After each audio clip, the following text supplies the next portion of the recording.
அட முன்முன், நீ இன்னைக்கு தனியா ஏன் இருக்க? உங்க அப்பா அம்மா எங்க? அக்கா, அம்மா கொஞ்ச நாளுக்கு வெளியே போயிருக்காங்க. எனக்கு ரொம்ப பசிக்குது. எனக்கு சாப்பிட ஏதாவது எடுத்துட்டு வரீங்களா? ஆனா அம்மா பூரி அக்கா கிட்ட தான் சொன்னாங்க. திடீர்னு அவங்க எங்க போனாங்கன்னு தெரியல. சரி சரி, நீ கவலைப்படாத. நான் போய் உனக்காக சாப்பாடு எடுத்துட்டு வரேன்.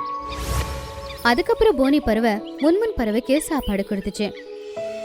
அதுக்கப்புறம் அதை நல்லபடியா பாத்துக்க ஆரம்பிச்சது. நாள் பூரா அது கூடவே தான் இருந்துச்சு.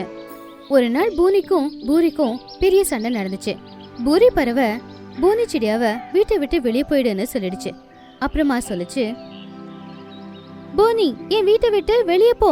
நீ சும்மா உட்காந்து சாப்பிட்டுக்கிட்டு இருக்க, எந்த வேலையும் செய்ய மாட்டேங்கிற. ஞாபகம் வச்சுக்கோ, உன்ன மாதிரி இருக்கிற ஆளை யாரும் வீட்டுல வச்சுக்க மாட்டாங்க. வெளியில தான் துரத்தி அனுப்பிடுவாங்க. தயவு செஞ்சு அப்படி சொல்லாத. நான் எங்க போவேன் எனக்கு தெரியாது. ஆனா இனிமே என் வீட்டுல நீ இருக்க போறது இல்ல. பூனி பறவை அழுதுகிட்டே அங்கிருந்து போனதுக்கு அப்புறம் பூரி பறவை அதோட மனசுக்குள்ள யோசிச்சது, இப்ப பாரு நல்லா இருக்கும். என் வீட்டுல இருந்து என்னையே திட்டிக்கிட்டு இருந்தால, தனியா போய் பாரு, அப்பதான் எல்லா கஷ்டமும் உனக்கு புரியும். பூனி பறவை வெளியில காட்டுல அப்படியே சுத்திக்கிட்டு இருந்தா. அதுக்கப்புறம் அங்க இங்கன்னு பழத்தை எடுத்து அதை சாப்பிட வைத்த நிரப்பிக்கிட்டு இருந்தா. அது ஒரு மரத்துக்கு கீழே வாழ்ந்துகிட்டு இருந்துச்சு. அப்ப கிளிராஜா அந்த பக்கமா போனாரு. அப்ப கிளிராஜா அவகிட்ட வந்தாரு. அட போனி பறவையே, என்னாச்சு? இங்க வந்து உக்காந்துருக்க? ஒன்னும் இல்ல மகாராஜா, என்னோட தங்கச்சிக்கு எனக்கு சண்டை நடந்துச்சு.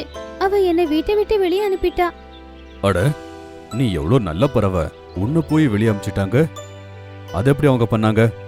பரவாயில்ல, நீ என் கூடவே வா, என்னோட அரண்மனையிலே இரு. அது மட்டும் இல்ல, நீ ரொம்ப புத்திசாலி. சரிங்க ராஜா, உங்களுக்கு ரொம்ப ரொம்ப நன்றி. போனி பறவை கிளிராஜா கூட சேர்ந்து அரண்மனைக்கு போச்சு.